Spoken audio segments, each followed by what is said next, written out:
Hello and welcome to this episode of Gaming with GreyHunter, with me, GreyHunter, obviously, where we're finally going to get around to actually beginning the game. So, a good speed setting I find is 3, because it passes time fairly quickly, but it allows you to keep up with the game. It's not going to rush too far ahead of you, so that's always helpful. King Sean and Ingegerd, I don't know, that lady, Harold's daughter, have gotten married, so we can collect a royal aid duty, or we can tell them to respect wealth. No, they respect wealth. So Harold Hardrada has allowed us to marry his daughter. Always a good thing. So I fulfilled the ambition to get married, and what we're going to do now is choose to try and have a son. It's a practical one because you generally want a son, and also it gains you a little bit of piety. If we hover over that, should say that? No? Well, it gets you 10 piety for doing it. So let us continue on. Hopefully our wife gets pregnant and we can have a son, secure our line of succession, because for right now, we have no heir of our dynasty, and title loss on succession, because we have no heir of our dynasty. Fancy that. Harold's probably going to ask us to help in his war against Harold Godwinson. Sure, we're not going to do anything though. We haven't got enough troops to make a real difference, so we won't worry about it.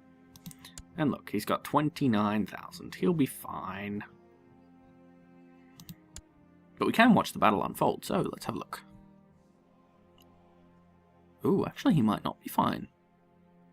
Because he's outnumbered, technically, but William's there as well. Yeah, William's here as well. So it's very rare that Harold Godwinson actually wins the War of Conquest versus both the Danes, versus both the Norwegians and the Normans. But it does happen every once in a while. I'm curious to see if this is one of those times. He's doing okay.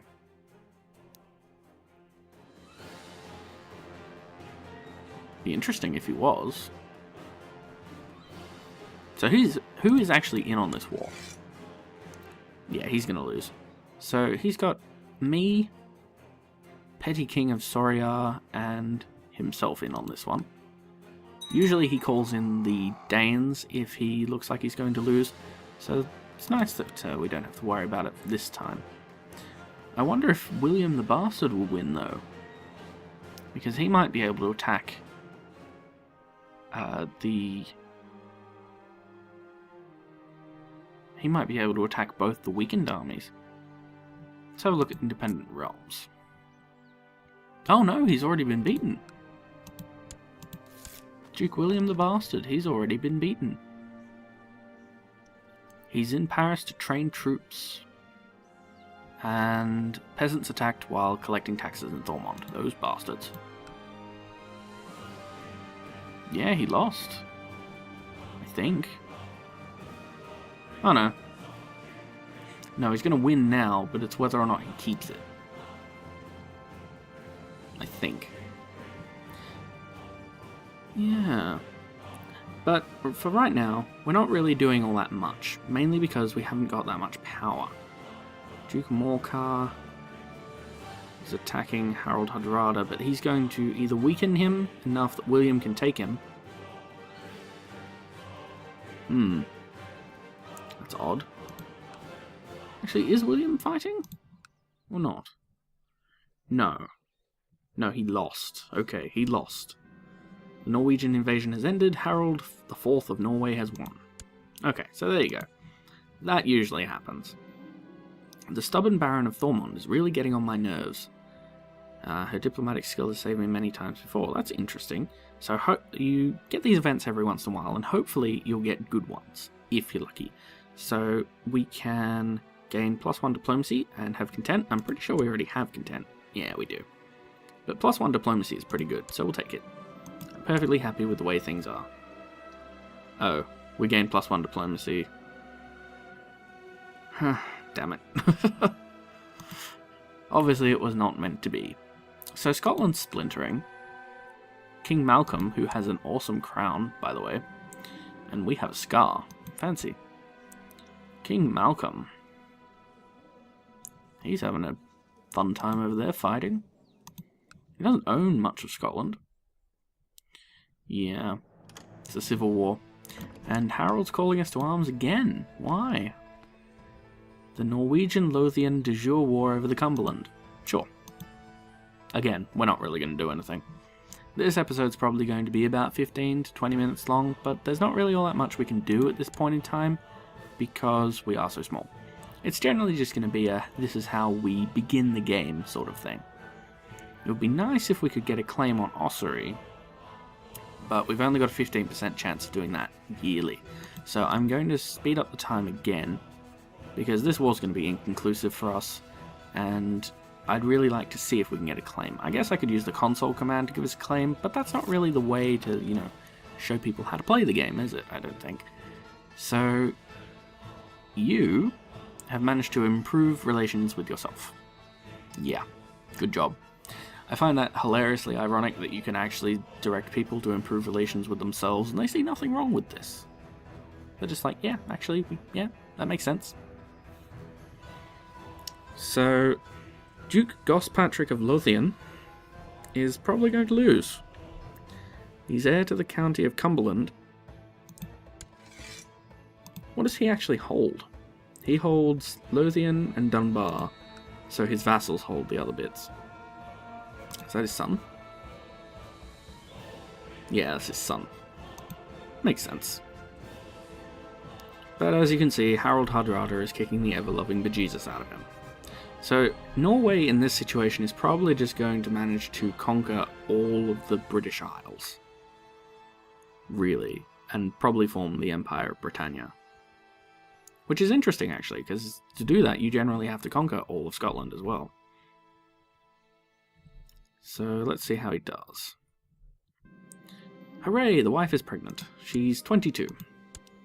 And hopefully she has a good baby. Preferably a son, because the way our laws are now, we're agnatic. Oh, no, we're agnatic cognatic, so that's okay. Preferably a son, though, because then you won't get a penalty for having a female heir. But as soon as we can, I want to change it to tanistry. Just to show that off, because tanistry is one of the most awesome succession laws ever. Oh, hello. They're suffering rebellion already, that's interesting. So, Duke Morcar of Jorvik in the Yorkist War for Prince Aelfwine's claim on England. He's got a couple of people to help him out. It's interesting. We could offer to help our father-in-law out, but he's probably got this.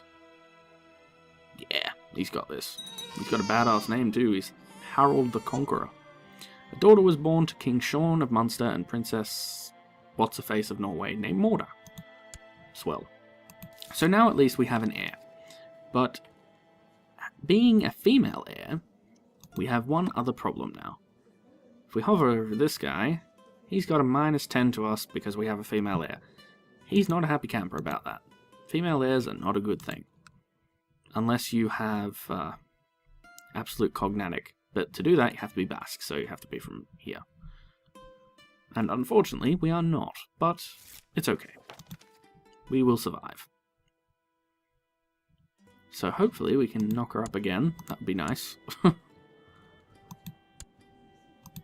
But what did we pass on? We passed on nothing to our daughter. So that's kind of annoying. But we can live with it. Obviously this is not going to be a full Let's Play. If you want to see a full Let's Play, there's lots of the good ones on YouTube. And also I did one on my own channel, which I believe I mentioned before. And I will post a link to it in the description, in case you guys want to see how that's going. It's actually going rather well. We've formed the Empire of Francia, we're conquering pretty much everything, and we've got a claim on England. So the Normans are coming back to England in our one. Well, in my one. In this one, we're just hanging out in Ireland, doing what we do. So, we could actually go to war, and I'm thinking that we will in a moment, and we can go to war against this guy. And the reason we can do that is because technically we're his de jure liege. We could offer him vassalization, but he doesn't want to. He's not a happy camper. So the easiest way to have a look at how you might do in a war is to click on the realm tree. And the realm tree breaks down the top liege plus his vassals. So if we click this, that's his vassals. And this number is the important one. So he can raise 861 troops to fight us. And if we went to fight him, we could raise 1164. So we have a clear advantage. So what we're going to do is we're going to declare war on him for our de jure claim on Desmond. The county of Desmond is de jure a vassal of King Sean of Munster's, which is good enough for war. So if we win, King Sean becomes his new liege. However, if we lose, we have to make a white peace for 100 prestige, or we surrender to him, lose 200 prestige, and pay him some money. We're not going to lose. It's not going to happen. So we can call in our allies, and we could ask Harald Hardrada to help us out. He likes us. He really likes us. But he thinks we're too far away. We'll ask him anyway. If he decides to help us, that's brilliant. If he just says no, we'll live with it. So we'll raise all of our men. We'll march them over here into Thormund. And what we're going to do is we're going to combine them all up. Oh hey, may you live in harmony and contentment. Of course I will honour my obligation and answer your call to war. Okay, we don't have to do what I was going to do. What I was going to do was I was going to send our army, after making sure we had good commanders in charge. So Sintig and Diamet. And can we not lead it ourselves? We can put Lorcan on the front lines. Good. So you want to have guys who basically have the best military skill possible. It helps if some of them have... Do we have anyone with one? You can get special traits for being good commanders. I don't think this guy has any of them though. No, none of them do. Maybe Harald Hardrada does? Let's have a look. No, Harald Hardrada does not. Who are you? Let's see. We need somebody... I'd like to find somebody who has one of them. Anyway, it's basically just tactical stuff. We might even get one now. So we'll send our army under Lorcan, Diamat, and Sentig, and we'll send them over there. And we'll fight in the open field. So we're fighting him now, and as you can see, I'll turn the speed down a bit, just for this bit. As you can see, there's a skirmish phase, so this is the skirmish phase. People who are better at skirmishing do better, obviously. We're about to lead up into the actual melee phase, I think. I'll just speed it up a little bit again. There we go. There's the melee phase. So we're fighting strong, we're killing them. They're killing us too. So speed it up again. He might actually win this one. And there we go, the pursue phase. The pursue phase. So we were able to pursue him, which is quite handy. Now this little box here is very important in certain situations. If we click on Connaught, you can see that there's a river that flows between here, well, Connaught, and Thormond, Kildare, and this place, which I have no idea how to pronounce. You get penalties for attacking across those, same as you get penalties for attacking across the Irish Sea, and if there's any other ones, again, the Irish Sea, from Galloway to the Isle of Man, or from Galloway to Ulster, or from Argyll to Ulster. Oh, right, I see. And between Argyll and Clydesdale. So you generally want to try and avoid those if you can, because they can be very, very bad for you. Where's Harold? Is he heading over? He looks like he's doing his own thing. He probably decided, seeing as he had another civil war, that it wasn't too much of an importance to come fight us. Fight for us, I mean. So we'll just continue on at number 3. And we'll destroy his army. So you gain war score. And we've gained a fair bit of war score for those fights. So 44% for the Battle of Cloyne by itself. That's because armies are very, very important in this one. In Crusader Kings 2. If you don't have an army, you cannot win. Simple as that. You do gain war score for simply holding on to the land. So as the defender, he'll gain war score for holding us off. But generally, you'll get more for fighting in the field and winning. The better you win, as in the more of the army you destroy, the better you'll do. So there we go. We captured somebody. Don't think it's anyone important, but we can go to the Intrigue tab and click on our prisoners and see who he is. Yeah, no one important. We might get 10 gold for him. Yeah, but no interest in him. He's not somebody important. So what we're going to do is we're just going to release him from prison. We don't need him. He's not important. So we'll show mercy. Are we not merciful? We are merciful. Okay. And you'll get messages about your holdings being under siege as well. And we'll march our 650 back. So how many men are in the garrison here? 648. That could be tricky. You need to outnumber the garrison, but we don't outnumber the garrison anymore because we got into a fight. Yeah, now he's got 718 guys in there. So let's see. Why are we trying to kill him? Oh, that's right. I was showing off the plot capability. We don't need to worry about it for now. So let's see. We can disband our own troops and raise more, or we can hire some mercenaries. And what I'm going to do is I'm going to hire some mercenaries instead. So we'll hire someone cheapish. We want the Irish band? No, too much. And they're already under hire from Lyon. So we'll get the Saxon... No, we won't get the Saxon band either. They're under hire as well. So are you... Alright, we'll get the... Oh, the Breton band is hardly worth it. Lucino? Yeah, we'll get Lucino. So we'll get the Lombard band. Now, mercenaries show up there. They cost a bit per month. And if you run out of money, it's quite possible that they'll swap to the other side. So we'll try not to run out of money, obviously. So let's speed that up a bit. And we'll merge the selected units. And now we outnumber him, so we can besiege him. It's going to be a bit of a drawn-out process, so we'll just speed it up again. It's not really anything we have to worry about, per se. My liege, since I arrived in Thormond, there has never been a shortage of soldiers, so you'll get events like this as well when your council members do something particularly awesome. In the Marshal's case, he's able to continue getting troops for us. Oh, and we can imprison you. Why can we imprison you? Since we have evidence that he's the leader of a plot to fabricate a claim on our duchy, that bastard, we can imprison him and nobody will object. We'll let him be for now. It's not overly important, and we can deal with it. Yeah.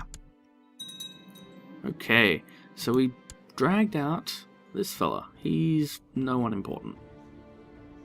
Oh wait, no he is. Is he the heir? No. Oh okay, he's the younger son. Off to the dungeons with him. But he's someone we can probably ransom for some money. So 26 gold.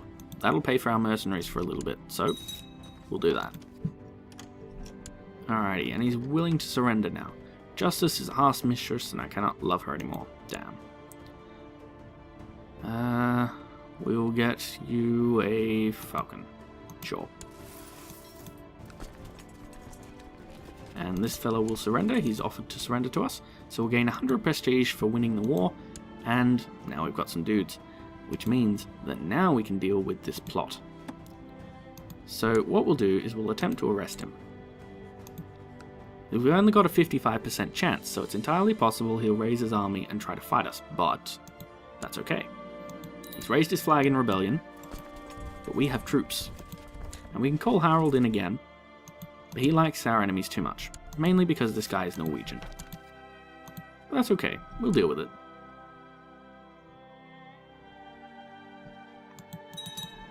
Oh hey, and we got our wife pregnant again. So we've killed most of the enemy army. What we're going to do is we're going to pursue them. Again, war score is very important. So, if we kill off his army, which hopefully we will in this engagement, 224, march back again. Come on. Kill them all off. There we go. 74%. Will you surrender, sir? No. He's losing, but he won't give up yet. Generally, in wars like this, you will need 100% war score. If you don't have it, they won't surrender. But that's okay. We'll just besiege him, and he should surrender after we take his one and only castle. And we've got a son. Sure. Tiggernon. Tiergernon, it's probably some Irish name that I just am mangling. We'll try to improve our diplomacy, because that gets us extra prestige, and diplomacy is always important. And we'll continue through. So we're 5 years into the game. We're going through it rather fast at a pretty good clip because I want to try and show off a few of the features before... Ooh. Okay, attack. Alright, there we go. Yeah. So luckily, we were able to end that war before our mercenaries rebelled, which they would have done if we'd run out of money. Which is why I went, ooh, because we ran out of money. We were on a 0. That's okay. Now you're in prison. Victory is ours. And we will disband all of the troops. Now, a really cool thing we can do, and it's going to be the last thing we do before I end the video, is now that we've imprisoned this fella, we can revoke one of his titles. So we're going to revoke from him the County of Ormond, which adds it to our domain, and now he's just a regular dude. Regular dude sitting in a cell. But we should be able to ransom him. Oh no, we can't. Does he have any money? Yeah. Can we take it? No. So in that case, we're just going to leave him to sit in prison. But now, if we go to direct vassals, this guy owns 1 county, but we now own 2. A very nice thing indeed. So, I think what we'll do is we'll end this episode here, and in the next one, we'll hopefully gain a claim on Ossory, and I'll show you how to press claims that aren't de jure. And I shall see you guys in the next video. So until then, this is GreyHunter signing out.